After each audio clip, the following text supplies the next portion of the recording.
What's up, everybody? Matthew here. Thanks for checking into the YouTube channel. Hey, today I thought I'd give you an inside look into the progress of the Jonathan Edwards Study Bible. Yes, this is my lifelong dream to put together a Jonathan Edwards Study Bible, and I'm so thankful to be able to do that with Thomas Nelson Publishers, one of the best publishers in the world. And so as we're putting together this project, a number of people have asked me, how's it going? When's it going to come out? I want to get it. When can I buy one? Well, let me give you a brief rundown and hopefully answer some of your questions, as well as what I'm going to do today is I'm going to take you into an inside look at how exactly we're putting together the study Bible. Okay, so first, if you can't wait to get the Jonathan Edwards Study Bible, let me drop the bad news. It's going to take a little bit of time. Okay, so what we're doing right now, 2023, is we are researching the major volumes of Jonathan Edwards's writings. There's 26 volumes in the Yale Letterpress editions, which we are combing through, looking for usable material that we can plug into a study Bible. So that's going to take us all year 2023. After that, 2024, we're going to be devoted to writing the new articles and essays that are going to be interspersed throughout the Jonathan Edwards Study Bible. So that's going to take another year. And then we're going to have at least a third year of layout and formatting and editing and all that sort of thing as well. So it's going to take us a little bit of time. But just for fun, what I thought I would do is take you through the process of how exactly we're putting together this information. So hold here one second. I'm going to grab something real quick from my bag. All right, so what I have here is one of the volumes of Jonathan Edwards's works. This happens to be volume 13, which is one of the volumes that I'm responsible for. This is the first collection of Jonathan Edwards's miscellanies. If you're familiar with Edwards's works, there's all kinds of different volumes. There's volumes on his sermons, his major treatises, his personal writings, his apocalyptic writings, his miscellanies, all that kind of thing. 26 volumes. There's actually more volumes than that because Edwards wrote a lot of stuff. But in terms of the physical hard copy volumes of Edwards's works, this is what we're dealing with right here. So we're reading through all of it. But thankfully, there's also a ton of it online. In fact, almost everything significant that Jonathan Edwards ever wrote is now available on edwards.yale.edu. So the scholars that are involved in this project, and I'm going to introduce you to them here in just a moment, are using a combination of the physical volumes of Edwards, 26 volumes, in addition to the digital volumes that are available on the Yale site. So let me do this for you real quick here. I'm going to share my screen. And let me take you over to the Jonathan Edwards site. So we're using this, depending upon this website, quite heavily here. And you can do this too. You don't have to be a Jonathan Edwards scholar to know how to use the Edwards site. Again, this is edwards.yale.edu. And one of the things you can see here is that all of Edwards's works are available for free online. So let's just have a look at any one of them. Let me go ahead and pick volume 16, which is another one of the ones that I'm responsible for. So looking through this, we can see that this is a major volume of Jonathan Edwards's letters, and we can go through and we can read all of these letters. They're all very, very interesting. We've got letters to his family. We've got letters to other ministers. We've got letters to people like George Whitefield. If we go all the way down, scanning through the letters here, what we're going to find is that his other personal writings are in this volume. We've got his resolutions, which I obviously have a very high interest in Jonathan Edwards's resolutions. There are other things like his diary, which we can read all of Edwards's diary as well online. We can read his personal narrative, which is a wonderful thing to read in Jonathan Edwards if you haven't read much in Edwards before. So that's just one of the volumes. Here's Freedom of the Will. Here's Religious Affections. The miscellanies are great. This is the one that I have right here in my hand. Now, what's cool about the Edwards Yale site is the pagination is exactly the same in this volume as it is here on the site. So if I want to look through Edwards's miscellanies here, I can click on this page, and page 153 on the Yale site is going to exactly correspond with page 153 in the hardback editions here. So I can just look through all this stuff, read through this stuff. Here's Miscellany A of Holiness, a famous miscellany that Jonathan Edwards wrote.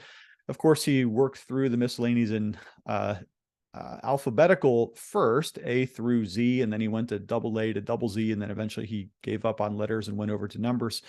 So we can read through all of these wonderful, incredible miscellanies that Edwards has, and there's going to be a ton of his miscellanies in the Jonathan Edwards Study Bible, no doubt about that. Whoops. Went back one too far here. Now, another way that I can use the Jonathan Edwards site is I can click on research. And for instance, if I want to know his sermons, there are volumes of sermons here. So for instance, volume 10 is another one that I'm responsible for, and that's his sermons from 1720 to 1723. But also I could search his sermons by way of the sermon index here. And I can do that either alphabetically or I can do that canonically. So if I want to look up his sermons in canonical order, here they are from Genesis all the way to Revelation. So the work of the scholars, that's me and a few other guys here, is we have to go through all 26 volumes of Edwards's writings. And what we're doing is we're trying to cull together the very best notes that are ultimately going to provide for really helpful notes in the Jonathan Edwards Study Bible. Now, one of the things I'm going to tell you right off the bat is this Bible is going to be totally unique. If you're used to any other study Bible, like the ESV Study Bible, which is an excellent study Bible, has very standard notes on all of the books of the Bible. Edwards, of course, is going to say some very creative things in very unique and different ways, all from a very faithful, Bible-believing, Christ-exalting perspective, of course. But Edwards just says things differently than other writers. And so I'm going to tell you, this study Bible is going to have some really cool Christ-centered content in it. There is no doubt about that. So what do we do when we are working through the works either online or using the hardbacks and we find a note that we find is interesting? Well, let me take you over to this document here. Now, this is actually a working document of my own. My responsibility is I'm working on 1 Samuel all the way to Song of Solomon. So whenever we take a quotation from the Jonathan Edwards sites, we're going to copy and paste it, and we're going to plop it down here into the notes of this study Bible. That's the process we're doing right now. And what's cool is that we are going to queue all of the study notes back to the volumes of Jonathan Edwards's works. So look here, I've got a note on 1 Samuel 5:4 related to the head of Dagon. And here's the note that I'm putting into the study Bible. And you can cite that as Works of Jonathan Edwards, volume 24, page 347. So if I were to go back to the works, what did I say? It was volume 24. That's the blank Bible. I can click on that and I can go to page 327, whatever it is. And I can read that exact quotation from Edwards in full. So if I find something in the study Bible, if you purchase a study Bible, you find a note that's really crazy cool and very interesting, and you're like, wow, I would have never thought of that. You can go to the citation here that's going to be printed in the Edwards Study Bible, and then you can go to the works of Edwards online. You don't need to own any of the hardbacks to do this, and you can read that quotation in its full context by Jonathan Edwards, okay? So one of the things that you can notice here is that some of these study notes are quite long. We're going to put some stuff in there that's really long, so we want to make sure to pull out the context. So that note is over 300 words, okay? But still, that's just a portion of the original context that Edwards was talking about in volume 2, and that happens to be a note from, let's see, what is volume 2? Volume 2 is the religious affections. Okay, so you find this great note on the religious affections. You want to read it in context. You can go back to the Edwards site and you can look it up yourself if you want to see what Edwards is saying writ large. So that's how the study Bible is working. And obviously, it's going to take us quite a bit of time to make sure that we get notes that cover the whole span of the biblical literature. So one of the things that we have to do when we're putting together a study Bible like this is we have to make sure that we have a good spread of words throughout all of the books of the Bible. So here's a working Excel sheet that we have here. And this has all the books of the Bible. It has a number of verses. It has the number of words that we're looking for, and then words to actual, so that we can make sure that we are putting together good stuff spread out evenly throughout the whole of the Bible. Now, that's a problem for us a little bit because Edwards doesn't comment on every single passage of the Bible. Now, obviously, there's 26 volumes of stuff, so there's a lot to work from. But that doesn't mean that Edwards preached on or commented on every single verse of the Bible. And so that's a bit of a challenge for us as we're trying to find notes that would fit at least for most of the chapters of the Bible. There's going to be some spots where we just don't have anything from Edwards on particular verses. So, for instance, I had a friend email me the other day, and he said, "Hey, do you have anything on from Jonathan Edwards on Psalm 85?" And so I went to the Yale site and I looked it up, and sure enough, Edwards doesn't say a lot about Psalm 85. So one of the things that we can mitigate that, one of the ways we can mitigate that problem is by using themed notes that could plug into the theme. So for instance, Psalm 85 is actually about revival, which Edwards speaks a lot about. So I can take a note from Edwards in other places speaking about revival and put it into Psalm 85, where he talks about revive us again, O Lord, etc. Not necessarily an exegetical note, but a thematic note on that particular topic. So in addition to all of the Bible commentary that's going to fit at the bottom of the page, we're also going to have some articles which the scholars and I were going to write together. And so here's a list of all of the articles that we're going to write. You can see most of these are going to be 500-word essays that are going to take up most or a large portion of a particular page.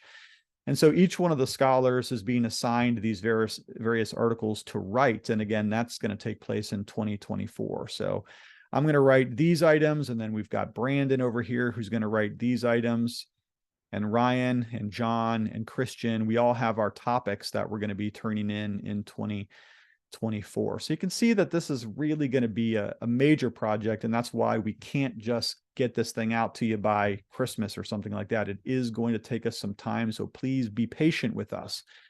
The better we do in the research and development, the better final product that we're going to be able to put together for you. Now, I can already tell you one of the problems that we're going to struggle with, and that is word count, because Edwards is so rich and deep that one of my struggles is I wish we could get more Edwards into this volume. Unfortunately, there are some cost limitations.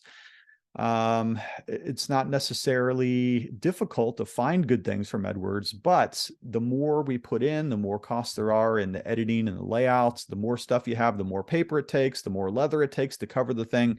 And so there are some real cost restrictions when it comes to actually funding this particular project. So just pray for us that we make the best decisions. Please pray for us that we will get the best stuff into the book and have a tool that's very, very useful for people who A, want to study their Bible, and B, want to understand the theology of Jonathan Edwards a little bit better. So that being said, let me introduce you to some of the other Edwards scholars that are working on this project with me.